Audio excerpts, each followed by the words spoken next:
Ég kem náttúrulega frá Suðurnesjunum, í Grindavík,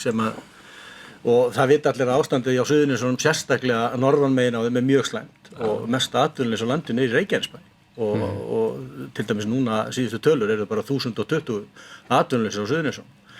og 1600 í Suðurkjördæmi, en sko möguleikarnir eru gríðarlega miklir, við þurfum bara að grípa þá og ég bý í Grindavík sem nú mikill kvótabær og ég sé til dæmis nú búið að setja auðlindagjald á sem nú kannski bara mörgliði gott, það má alltaf deila aðferðina sem eru alveg brjálæðir yfir þessu en sko við þurfum að fá arð eins og Árni segir af auðlindunum okkar og ég sé til dæmis bara á Suðurnesjunum einum er sko auðlindagjaldi 2 milljarðar sem að renna inn í ríkiskassan en sko ég vil sjá þetta og á Suðurkjördæmi öllu þetta bara, þetta hleypur á milljörðum og það á að nýta stóran hluta þessum peningum í landsbyggðar, í þessi kjördæmi til þess að byggja upp atvinnu og auka atvinnustigið og styrkja innviði samfélagsins.